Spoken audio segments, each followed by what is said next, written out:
How fitting at an away ground revered by seasoned Manchester United away dayers, they set an away day record. United supporters ran onto the Selhurst Park pitch to mob Eric Cantona 26 years ago, and they were back on it to celebrate an unprecedented record. Ashley Young's 83rd minute strike clinched United's 8th successive away win, a new club record. 5 have come in London. From Cardiff to Crystal Palace, it is a remarkable run that, however insignificant in terms of a possible title challenge this campaign, maintains momentum heading into a possible tilt next season. Surely with old gunner Solskjaer at the wheel. United have not lost at Selhurst Park since Solskjaer's first appearance there as a substitute in a 1997 FA Cup fourth-round replay.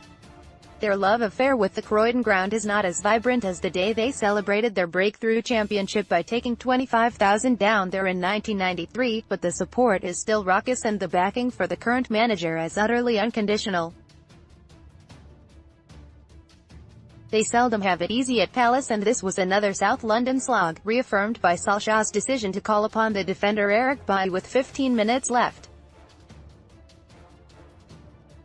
United were deprived of 8 first-team squad members, and any win over a team unbeaten in their last 6 was to be treasured. They ended it by introducing 17-year-old James Garner for his debut to make him the 230th United Academy graduate to play for the first team. What was an at times fraught night ended perfectly. Even accounting for an edgy 15-minute spell, the defense stood out again. Solskjaer used to affect matches off the bench and continues to do so from it, turning defense into attack and defenders into attackers. At Chelsea, Paul Pogba moved to the left and United were soon ahead, and the tactic came off again at Selhurst. It was made possible by the throwback football from Luke Shaw, tasked with getting chalk on his boots while Alexis Sanchez was beckoned infield. Shaw strayed into that territory, too. He surged past Andros Townsend and then Jeffrey Schlupp, dummied Martin Kelly and played the ball into Romelu Lukaku's spacious path. The ball ended up in the bottom corner of the net to make it 1-0. Fresh from pocketing Mohamed Salah at the weekend, his was the adventurous Shaw of the start of his second auspicious season that was cruelly curtailed by a broken leg in Eindhoven. Shaw was congratulated as much as Lukaku by teammates for his buccaneering wing play.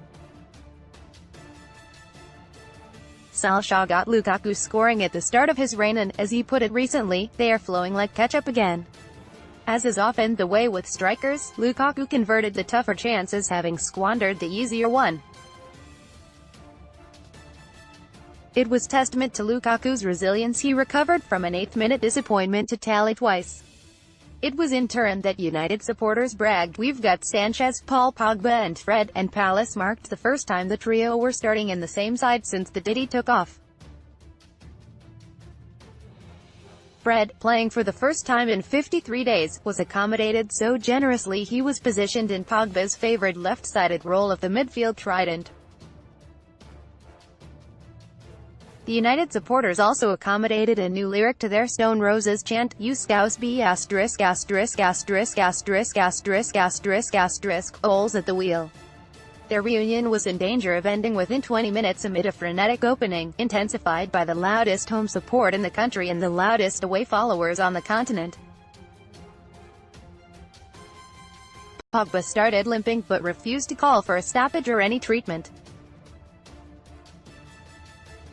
Solskjaer moved Sanchez infield while Shaw busied himself with providing width, and he did just that from a 9th-minute corner.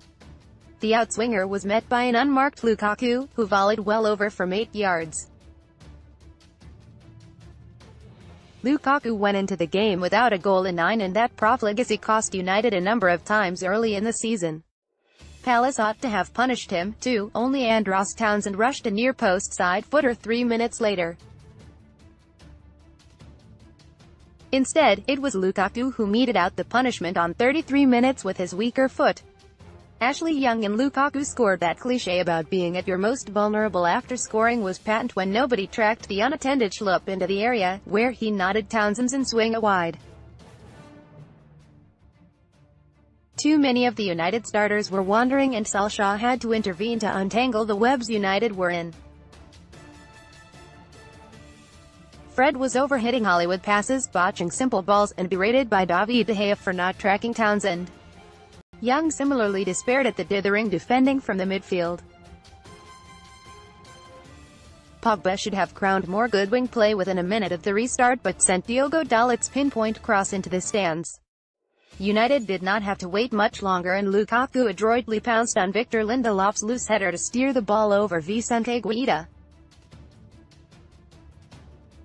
The confidence and authority was so markedly different from the first half. Fred's crossfield passes were finding the intended recipient. Only the momentum dropped with Lukaku's second, and any plans to introduce to Heath Chung were dashed by Palace, backed by their black-shirted ultras in the Holmesdale Road stand. They rallied through Joel Ward's 66th-minute diving header. Sanchez, uninspiring all night, was a